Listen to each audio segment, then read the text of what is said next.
گھر میں بیٹھ کر کے لوگ یہ سمجھتے ہیں صرف دعا کرنے سے سب چیزیں مل جاتی ہیں۔ اگر ایسا ہی ہوتا تو رسول اللہ صلی اللہ علیہ وسلم کے صحابہ بدر کے میدان میں جا کر تکلیف نہیں اٹھاتے۔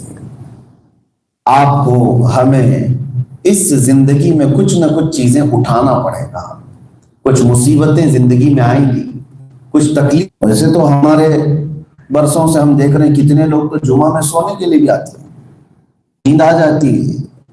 وہ ابو بکر شبلی جو تصوف کے بادشاہ ہیں، ایک دن ان کو نیند آئی تھی تو کوئی بھی چیز حد سے زیادہ آدمی کے پاس ہو تو آدمی کو غافل کر دیتی ہے، آدمی کو اللہ اور اس کے رسول سے دور کر دیتی ہے۔ الہاکم التکاثر، تکاثر کیا کیا چیزیں ہیں؟ مال کی کثرت یا پھر جائیداد کی کثرت، اولاد کی کثرت بھی انسان کو کبھی کبھار غافل کر دیتی ہے، کوئی نہیں کے درمیان بزی ہو جاتا ہے اور پھر اللہ اور اس کے رسول سے دور ہو جاتا ہے۔ تکاثر یہی ہے، اور انسان کی خواہشات کی بھی کثرت، زیادتی، اوور تھنکنگ، یہ ساری چیزیں انسان کو غافل کرتی ہیں۔ اس کا علاج کیا ہے؟ رسول پاک صلی اللہ تعالیٰ علیہ وسلم کی حدیثوں سے بھی ہم سنیں گے، لیکن قرآن یہ کہتا ہے حتی زرتم المقابر، تم جاؤ قبروں کو دیکھ لو۔ قبروں میں جو سوئے ہوئے لوگ ہیں وہ اپنے زمانے کے بہت طاقتور لوگ تھے، بہت پیسے والے لوگ بھی تھے۔ ان میں سے کئی ایسے لوگ ہیں جو کبھی زمین پر پیر نہیں رکھتے تھے، ہمیشہ اونچی اونچی گاڑیوں میں سفر کرنے والے لوگ ہیں، لیکن ان کی قبروں کے اندر آج سوائے ان کی ہڈیوں کے کچھ بھی نہیں ہے۔ کبھی اگر کسی کی قبر کھولی جائے تو بہت پرانی کھوپڑی، بہت پرانی ہڈیاں صرف اتنی ملتی ہیں، اور کبھی ان کو دیکھ کر کے احساس ہوتا ہے کہ یہ وہ لوگ ہیں جو اپنے وقت کے پہلوان تھے، لوگ ان سے ڈرتے تھے، بڑے محلوں میں، بڑے فلیٹس میں رہنے والے لوگ ہیں۔ تو اسی لیے رب تعالیٰ فرماتا ہے تم اپنی زندگی میں ان کو جا کر دیکھ لو قبرستان میں، کہ ان کے پاس بہت کچھ تھا لیکن وہ پھر بھی کس طرح سے اپنی مٹی میں آرام کر لگے۔ ہمیں بھی کثرت نے، بہت زیادہ چیزوں نے غافل کیا ہوگا۔ جب انسان کے پاس کچھ چیزیں زیادہ ہو جاتی ہیں تو انسان غافل ہونے لگتا ہے۔ سیدنا یحییٰ علیہ السلام، اللہ کے نبی، آدھی روٹی کھاتے تھے رات کو اور پوری رات عبادت میں کھڑے رہتے تھے، پوری رات کھڑے رہتے تھے۔ وہ نبی ہیں۔ ایک دن ایسا ہوا کہ رات کو انہوں نے 1/4 روٹی زیادہ کھا لیا، یعنی پوری روٹی بھی نہیں، ہاف روٹی تو روز کھاتے تھے، 1/4 اور تھوڑا زیادہ کھا لیا۔ 1/4 زیادہ کھایا تو آدھی رات کھڑے ہوئے، پھر نیند آئی اور سو گئے۔ یہ کوئی ناجائز چیز نہیں ہے، حرام نہیں ہے، لیکن نبی ہے۔ تو صبح ہوئی تو اللہ تعالیٰ کی طرف سے ان کو یہ پیغام آیا، اے یحییٰ 1/4 روٹی نے تجھ کو مجھ سے دور کر دیا، یہ زیادتی نے تجھ کو مجھ سے دور کر دیا۔ ہاف روٹی کھاتے تھے اور صبح تک مجھ سے بات کرتے تھے، پاؤ روٹی زیادہ کھا لیا تو سو گئے۔ تو یہ تو نبیوں کی شان ہے۔ جب ہمارے اندر بھی کھانا زیادہ ہو جاتا ہے تو عبادت سے بندہ دور ہونے لگتا ہے۔ کسی بھی چیز کی لمٹ ہونا بہت ضروری ہے۔ اگر ہم نے لمٹ طے نہیں کی تو غفلت کے شکار ہو جائیں گے۔ اسی لیے کہا گیا کہ بھرا ہوا پیٹ بری خواہشیں پیدا کرتا ہے، بری آرزویں پیدا کرتا ہے۔ اور رمضان المبارکہ میں اسی لیے 1 مہینے تک بھوکے رہنے کی عادت ڈالنے کا حکم ہے۔ کیوں؟ جب انسان بھوکا رہتا ہے تو اسے تقویٰ ملتا ہے، پرہیزگاری ملتی ہے، اور یہ ریہرسل کرایا جاتا ہے رمضان المبارکہ میں کہ ہمارے اندر جو نفس ہے اگر یہ کمزور ہوتا ہے تو بھوک سے کمزور ہوتا ہے، باقی بھرا ہوا پیٹ اور اس کو جتنی بھی تربیت دو وہ سیدھے راستے پر نہیں آتا۔ ایک اور چیز میں آپ کو بتاؤں کہ ہم نے جو سہولیات اکٹھا کی ہیں یہ ہمارے لیے بھی کمفرٹ زون میں جینے کی عادت پڑ گئی، تھوڑا بھی اسٹرگل نہیں چاہیے، تو یہ چیز بھی ہمیں غافل کر دیتی ہے۔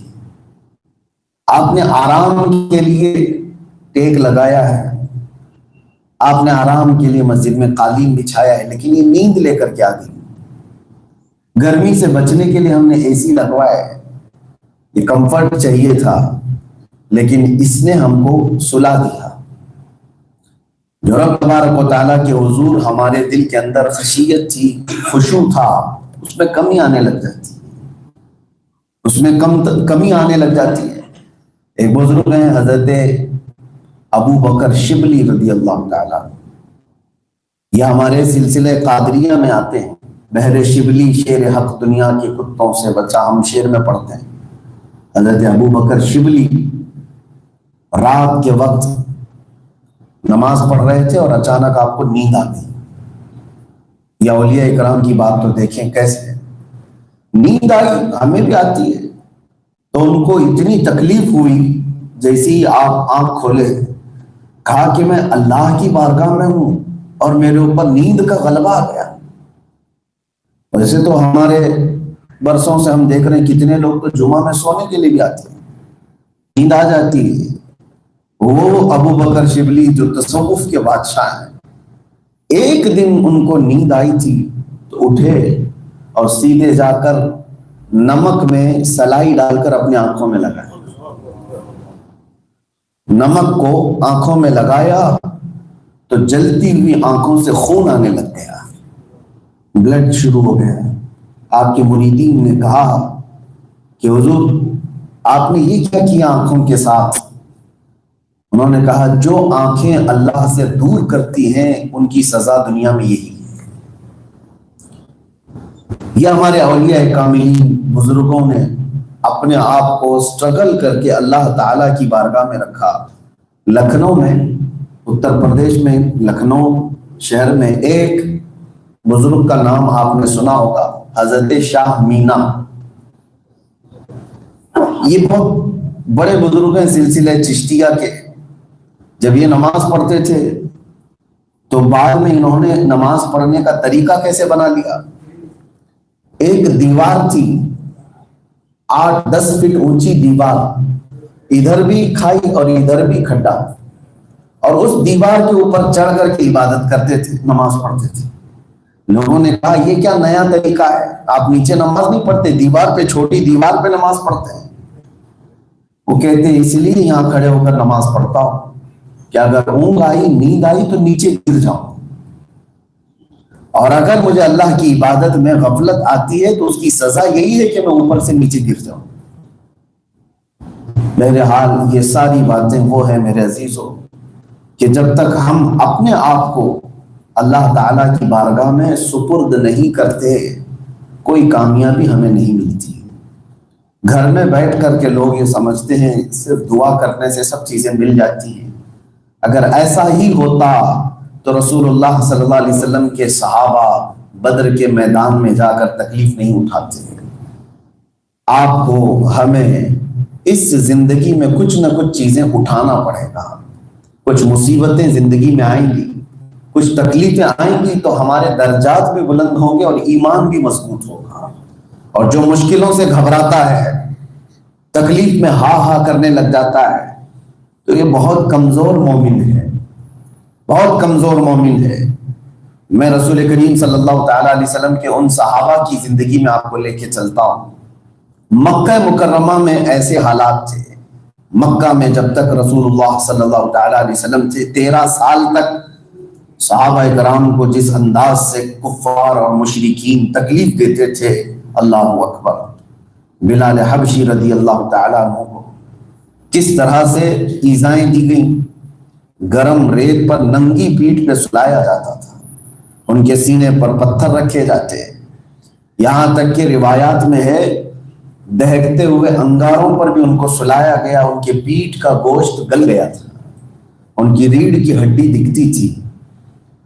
ایک صحابی حضرت زید بن دثنہ رضی اللہ تعالیٰ عنہ، کافروں نے ان کو پکڑ لیا اور مکہ کے بازار میں لا کر ان کو سولی پر چڑھایا، ایک کھمبے سے باندھا اور اس کے بعد ان کے ناخن کو پکڑ سے پکڑ کر کھینچا تھا۔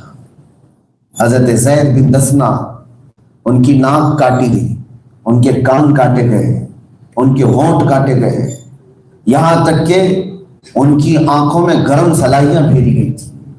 یہ سب ہونے کے بعد بھی زید بن دثنہ رضی اللہ تعالیٰ عنہ کے ایمان میں کوئی تزلزل نہیں آیا، کوئی ڈگمگاہٹ نہیں آئی۔ اور اس کے بعد حضرت خبیب بن عدی، یہاں تک کہ ایک صحابیہ ہیں سمیہ رضی اللہ تعالیٰ عنہ، سیدہ سمیہ رضی اللہ تعالیٰ عنہ، عمر ان کی کافی تھی، ابو جہل نے ان کو ایک بار گرفتار کیا اور گھوڑے کے پیروں سے ان کو باندھ دیا گیا تھا۔